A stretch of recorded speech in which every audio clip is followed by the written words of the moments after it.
Hello বন্ধুরা, আসসালামু আলাইকুম। দেখেন আজকে কি নিয়ে আসছি, এগুলো কচু।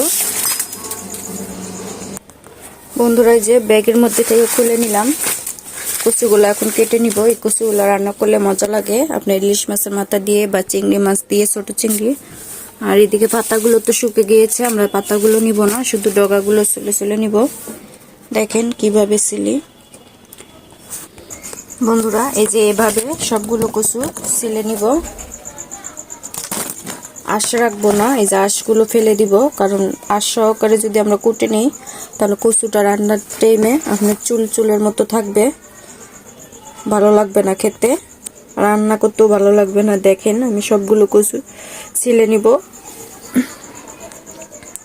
এগুলো আমার খালা শাশুড়ির মেয়ে দিয়ে গেছে, বলছে রান্না করে দিতে, আমরাও রাখবো, ওরাও রাখবে।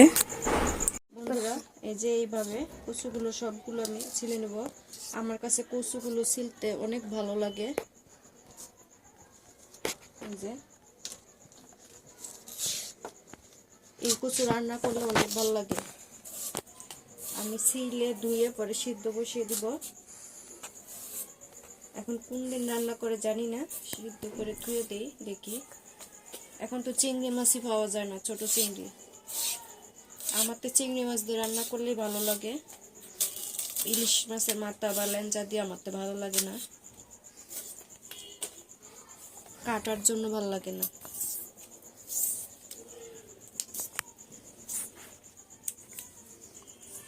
এভাবে আমি সবগুলো কচু ছিলে নিব, আপনারা দেখতে থাকেন। বন্ধুরা, এই যে কচুগুলো এখন ধুয়ে নিব, ভালোভাবে ধুয়ে রেখে দিব, সকালবেলা সিদ্ধ করব। এখন তো রাত হয়ে গেছে।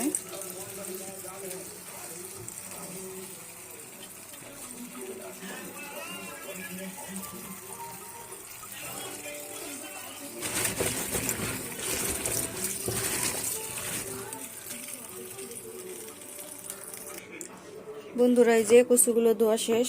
কচু ধুইতে ধুইতে আমার হাতটা অনেক চুলকাইছে। আল্লাহ, কালকে সিদ্ধ করব সকালে, এখন রেখে দেই।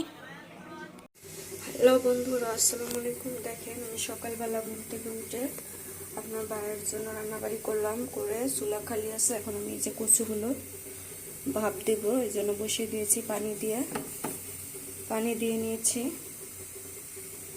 কচুগুলো সিদ্ধ হবে, আজকে রান্না মনে হয় করবে, জানি না, সিদ্ধ করে রেখে দেই। এই যে এক পাতিলা হয়েছে, পরে তো একটুই হয়ে যাবে, কচুগুলো নুয়ে গেলে একটুনি হয়ে যাবে। দেখেন এখন আমি সিদ্ধ করে নিব, আর এদিকে ঢাকনা দিয়ে ঢেকে দেই, পরে সিদ্ধ হয়ে গেলে আপনাদেরকে দেখাবো। কচুগুলো সিদ্ধর জন্য আমি ঢেকে দিয়েছি, সিদ্ধ হয়ে নিয়ে পরে আপনাদেরকে দেখাবো। আসসালামু আলাইকুম। এই যে দেখেন আমি সকালে ঘুম থেকে উঠছি, উঠে গোসলটা করে নিয়েছি। কাপড় চোপড় ছিল, চাদর উঠাইছিলাম বিছনার, এগুলো ধুয়ে নিলাম, গোসল করলাম। আর এই যে উঠে ওই আমি কাপড়গুলো লেড়ে আমি মুরগির খাবারগুলো দিয়ে নিয়েছি।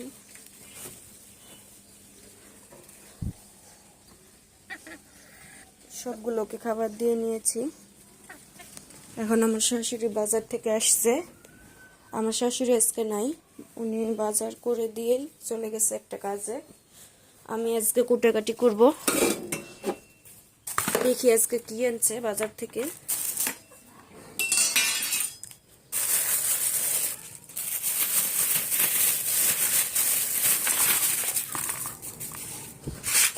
ধনিয়া পাতা, কাঁচামরিচ, টমেটো, এখানে ডিম আনছে, আমাদের ডিম লাগে অনেক। আর এখানে মাছ এনেছে, শিং মাছ মনে হয়, শিং মাছ আর চিংড়ি মাছ। আমি আপনাদেরকে খুলে দেখাই। বন্ধুরা, এই যে মাছগুলো ঢেলে নিয়েছি, দেশি শিং মাছ, ছোট ছোট দেশি শিং, কালো। আর এদিকে যে চিংড়ি মাছ, আজকে চিংড়ি মাছ দিয়ে কচু কালকে সিদ্ধ করে রেখেছি, এই কচুগুলো রান্না করব। আর শিং মাছ দিয়ে কাঁচা টমেটো দিয়ে আলু দিয়ে রান্না করব, শীতের দেশি টমেটো দিয়ে। আপনারা দেখতে থাকেন, আমি আগে মাছগুলো কুটে নিব। বন্ধুরা, এই যে আমার শিং মাছগুলো দেখেন, মাথাগুলো আমি ফেলে দিয়েছি। আমি তো এই মাছ কোনো সময় বাছি না, শুধু যে চিংড়ি মাছ যদি আনে তাহলে বাছি। আমার শাশুড়ি সব মাছ কুটে। আজকে আমি শিং মাছ বাছতে যেয়ে হাতের মধ্যে অনেক ব্যথা খাইলাম কাটা দিয়ে। শিং মাছগুলো আমার বাছা শেষ। এখন আমি এই চিংড়ি মাছ, ছোটো চিংড়িগুলো বেছে নিব। পরে দেখা হচ্ছে আপনাদের সাথে। মাছগুলো বেছে নেই আগে। হ্যালো বন্ধুরা, এই যে মাছগুলো আমি সুন্দরভাবে পরিষ্কার করে নিয়েছি। এখন আমি রগগুলো ফেলে নিব। মাছের শিং মাছের ভিতরে রগ আছে, এই রগগুলো ফেলে নিব। এরপর আপনাদের সাথে আবার দেখা হবে। আমি চিংড়ি মাছটা এখন উল্টে নিব ভালোভাবে। দুই দিকেই ভাজা হবে।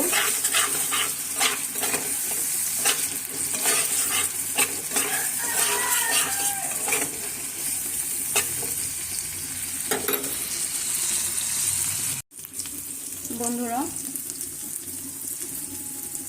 আমার চিংড়ি মাছটা ভাজা শেষ। দেখেন লাল লাল হয়েছে, নামিয়ে নেব। এখন আমি কড়াইটা বসিয়ে দিব। তেজপাতা দিয়ে নিয়েছি আর ঠ্যাঙ্গা, এই যে দারচিনি দিয়ে নিয়েছি। এখন আমি পেঁয়াজ দিয়ে নিব। কচু রান্না করব, এই যে পেঁয়াজটা দিয়ে নিলাম।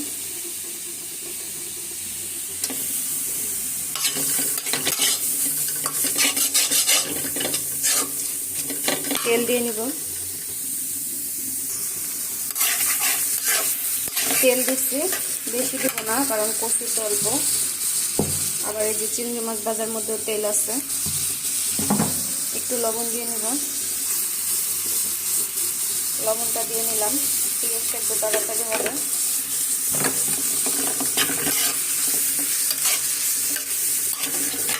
পেঁয়াজটা ভাজা ভাজা। বন্ধুরা, কচুতেও তো রাখবো, আমি পেঁয়াজটা ভাজা ভাজা করবো না। এখন আমি আদা রসুন বাটা দিয়ে নিব। আদা রসুন আমি একসঙ্গে বেটে নিয়েছি, দিয়ে নিব।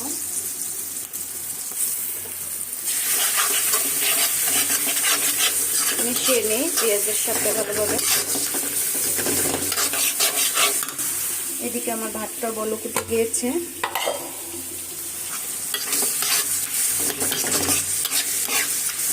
মেশানো শেষ।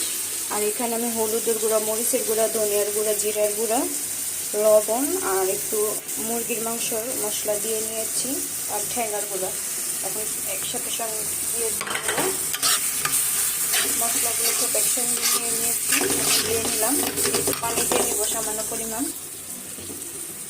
এই যে পানিটা দিয়ে নিব। মশলা ছিল বাটিটার মধ্যে, এটা দিয়ে আমি পানিটা দিয়ে নিলাম। বন্ধুরা, আমি যেভাবে কচুটা রান্না করি ঠিক ওইভাবেই দেখালাম। এই কচুটা আরেকভাবে রান্না করা যায়। এখানে দেওয়া লাগে যেমন সিমের বিচি দিয়েও রান্না করা যায়। আমি আজকে রান্না করি নাই সিমের বিচি দিয়ে, শুধু চিংড়ি মাছ দিয়ে রান্না করব। আরেকদিন দেখাবো সিমের বিচি দিয়ে। মশলার কালারটা কেমন আসছে বলবেন। আপনারা কিভাবে রান্না করেন কমেন্টে জানেন। মশলাটা ভালোভাবে কষানো হোক, এরপরে আমি কচুটা দিয়ে নিব। ভাতটা একটু নাড়া দিয়ে নেই।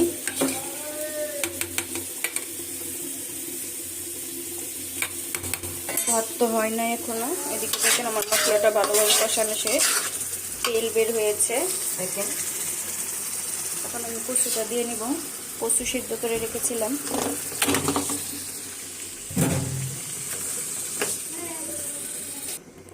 মশলার সঙ্গে আমার কচুটা দেখেন ভালোভাবে মিশিয়ে নিয়েছি।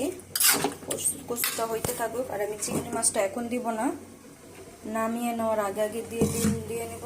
আর এই যে কাঁচামরিচটা পরে দিয়ে নিব।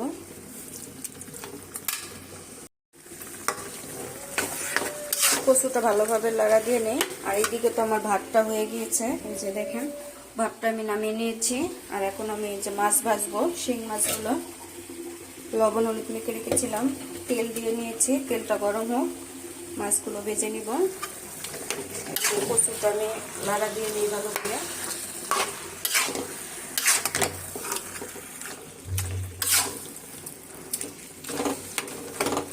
বন্ধুরা, আমার ভিডিওগুলো যদি আপনাদের ভালো লাগে লাইক কমেন্ট শেয়ার করবেন, সাবস্ক্রাইব করবেন আর বেল আইকনে টিপ দিবেন। আপনারা দেশ ও দেশের বাইরে যে ভাই বোনেরা আমার ভিডিওগুলো দেখবেন লাইক দিবেন। বন্ধুরা তেলটা গরম হয়ে গিয়েছে, আমি যে শিং মাছগুলো তেলের মধ্যে দিয়ে নিয়েছি কড়াইয়ের মধ্যে। আর এদিকে আমার লবণ কম হয়ে গিয়েছিল, লবণ দিয়ে নিলাম। পানিটা শুকাইলাম, এই মাছের পানিটা দিয়ে বাড়িয়ে নিব এভাবে, যাতে গলে যায় ভালোভাবে। মাছটা ভাজা হলে আমি শিং মাছটা রান্না করে নেব। যে চিংড়ি মাছটা রেখে দিয়েছি লাল লাল হয়েছে, দেখেন কি সুন্দর। এটা আমি পরে দিয়ে নিব কচুর মধ্যে। আমি মাছগুলো উল্টে নিয়েছি কিছুটা, আর এইদিকে আমি কচুটা একটু ডাল ঘুটনি দিয়ে একটু করে ধুয়ে নিব। যেগুলো একটু আস্তে আস্তে আছে এগুলো গলে যাবে।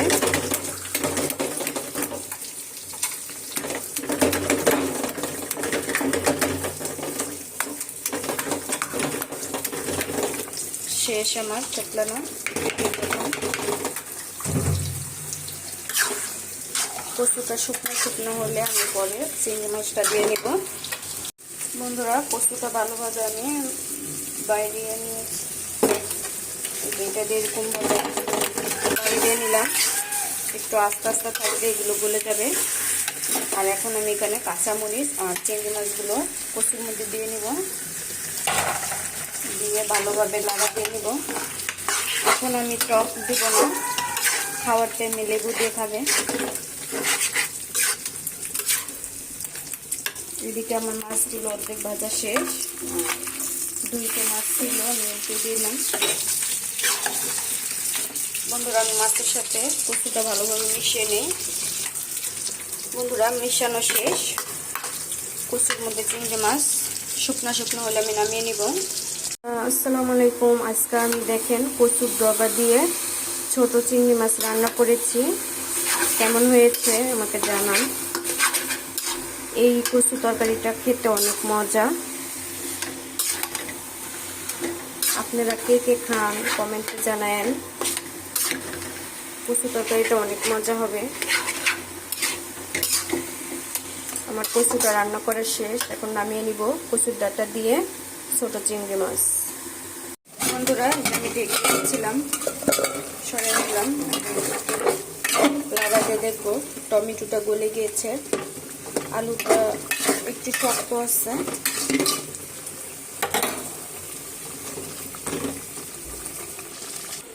বন্ধুরা এই যে আমার কচুটা রান্না করা শেষ, চিংড়ি মাছ দিয়ে ছোট চিংড়ি দিয়ে কচুর ডাঁটা রান্না করা হয়েছে। দেখেন কিরকম হয়েছে জানায়েন। আর এদিকে এখন আমি ঝোলটা দিয়ে নিব, ঝোলটা দিয়ে নিব।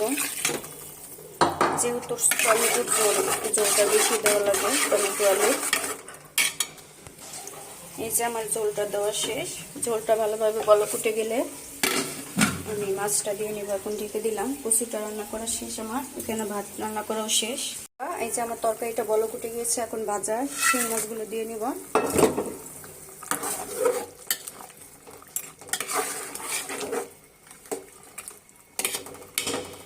আর কতক্ষণ পরে আমি এই যে পাতা রেখেছি, ধনিয়া পাতা দিয়ে নিব। 5 মিনিট হয়ে গিয়েছে, এখন পাতাগুলো দিয়ে নিব। এই যে পাতাগুলো তরকারির মধ্যে দিয়ে দিলাম। দেওয়া শেষ হয়ে গেলেই আমি এখন তরকারিটা নামিয়ে নিব। আমার তরকারিটা রান্না করা শেষ। দেশি টমেটো দিয়ে শিং মাছ, দেশি শিং ঝোল, এখন আমি নামিয়ে নিব। রান্নাটা শেষ করাই যে টমেটো দিয়ে শিং মাছের ঝোল, আর এখানে কচু তরকারি আর ভাত। আজকে এগুলো রান্না করেছি। আল্লাহ হাফেজ, আসসালামু আলাইকুম।